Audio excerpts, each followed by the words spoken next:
स्वारगेट पुण्यात येणाऱ्या प्रत्येकाला हे नाव चुकवता येत नाही. इथं पुण्यातलं मुख्य बस स्टँड आहे. शिवाय अनेक खासगी गाड्या, बसेस, वडाप, पीएमटीने प्रवास करणाऱ्या लाखो प्रवाशांमुळे स्वारगेट नेहमी जिवंत असतं. आपल्यापैकी अनेक जणांना हा प्रश्न पडतो की स्वारगेट हे नाव कसं पडलं. आता पुणेकर म्हणल्यावर नावामागे काहीतरी स्टोरी असणारच हे नक्की. तर काय आहे स्वारगेट या नावामागची स्टोरी पाहूया आपण या व्हिडिओमध्ये. तर पुणे ही शहाजीराजे भोसले यांची जहागीरदारी होती. त्यांनी दक्षिणेकडे गेल्यावर मुरारन जगदेवन याने गाढवाचा नांगर फिरवून ती लुटली. गावावर शाप बसला ही समजूत करून लोक गाव सोडून निघून गेले. पण महाराष्ट्रात परतलेल्या जिजाऊंनी बाळशिवबाच्या हातून सोन्याचा नांगर फिरवला आणि गावची पुनर्स्थापना केली.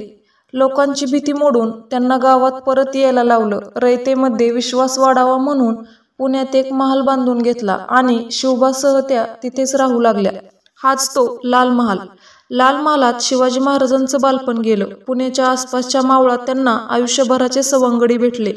त्यांनी हिंदवी स्वराज्याच्या स्थापनेसाठी महाराजांसोबत रक्त अर्पण केलं. तोरणा, कोंढाणा, पुरंदर, लोहगड अशा चोहोबाजूंनी मजबूत किल्ल्यांनी पुण्यावर छत्र धरलं. स्वराज्याची स्थापना झाल्यावर शिवरायांनी पुण्याजवळच्याच राजगडावर आपली पहिली राजधानी स्थापन केली. शिवरायांच्या हालचालींमुळे आदिलशाही, मुघल असे गनिम सावध झाले. सर्वप्रथम आदिलशहाने स्वराज्यावर हल्ला केला. मात्र अफजल खानाचा उडालेला फज्जा पाहून त्याचं अवसान गळालं. हे सर्व पाहत असलेला औरंगजेब बादशाहनं आपला लाडका मामा शाहिस्तेखानाला स्वराज्याच्या विनाशासाठी पाठवून दिलं. जानेवारी 1660 साली महाकाय मुघल सैन्य आणि शाहिस्तेखान मोठ्या आत्मविश्वासाने सैन्य घेऊन महाराष्ट्रात घुसला. त्यानं चाकण, कल्याण, सासवड, इंदापूर जिंकून घेतलं आणि स्वराज्याभोवती आपला फास आवळला. सह्याद्रीच्या गडकिल्ल्यांवर मराठ्यांना हरवणं शक्य नाही हे खानाला ठाऊक होते. अफजल खानाने केलेली चूक आपण करायची नाही म्हणून छत्रपती शिवाजी महाराजांना मोकळ्या रणांगणात आणायचे प्रयत्न चालू झाले. सर्वप्रथम त्याने पुणे जिंकून घेतलं आणि शिवरायांच्या लाल महालात मुक्काम ठोकला. आसपासच्या रयतेवर जुलूम करत धार्मिक विटंबना करून शिवरायांच्या सरदारांना फोडणं हे प्रकार सुरू झाले. शाहिस्तेखानाचे उद्योग पाहून महाराजांची तळपायाची आग मस्तकात गेली. पण त्यांनी योग्य वेळेची वाट पाहण्यातच संयम बाळगला. शाहिस्तेखान पुण्यात तब्बल 2 वर्ष ठाण मांडून होता. त्यानं अख्ख्या पुण्याला छावणीचं स्वरूप दिलं होतं. जागोजागी चौक्या स्थापन केल्या होत्या. पुण्यात कोणालाही सहज प्रवेश करणं शक्य नव्हतं. सगळ्यात मुख्य जी चौकी होती कात्रज घाटाच्या रस्त्यावर. मराठे आले तर कात्रजवरून येतील याची शाहिस्तेखानाला खात्री होती. ही मुख्य चौकी म्हणजे आजचं स्वारगेट. इथे कायम घोडेस्वारांची गस्त चालू असायची. एक प्रकारे पुण्यात लॉकडाऊन केलं होतं. एका लग्नाच्या मिरवणुकीचं निमित्त करून खुद्द शिवाजी महाराज पुण्यात शिरले. त्यांचं अख्खं बालपण याच गावात गेलं असल्यामुळे त्यांना लाल महालात घुसण्यात कोणतीही अडचण आली नाही. 6 एप्रिल 1963च्या पहिल्या प्रहरात काळोख साधून महाराज व त्यांचे शूर मावळे महालात शिरले. खानाचा मुलगा मारला गेला.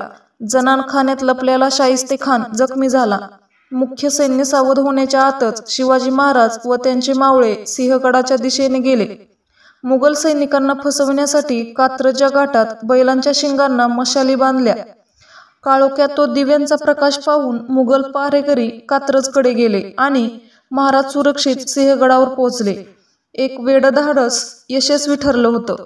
मुघलांना कायमचा धडा शिकवण्यात आला. अपमानित झालेला शाहिस्तेखान आपली तुटलेली बोटे घेऊन दिल्लीला परत जाताना पुण्याला स्वारगेट सोडून गेला. ज्यांनी ज्यांनी पुण्यावर राज्य केलं त्यांनी स्वारगेट या ठिकाणी चौकी उभा केली. पुण्यात प्रवेश करायचा झाला तर तिथला घोडेस्वार पहारेकऱ्यांना ओळख पटवून मगच गावात शिरू देई. पेशवाई जकात गोळा करण्यासाठी मुख्य ठाण होतं. पुढं इंग्रजांच्या काळात कोतवाली बंद होऊन पोलीस खाते चालू झाले आणि नाके किंवा चौकी असं न राहता पुढे त्याचं नाव गेट असं झालं. म्हणून घोडेस्वार तैनात असलेलं ठिकाण पुढे स्वारगेट या नावाने ओळखलं जाऊ लागलं. 1940 पासून स्वारगेटला बस धावू लागल्या. तिथं पुण्याचं मुख्य बस स्थानक बांधण्यात आलं. आज इथंच मेट्रोचंही काम चालू आहे. स्वारगेटच्या आजच्या चौकाचे नाव देशभक्त केशवराव जेधे चौक असं आहे.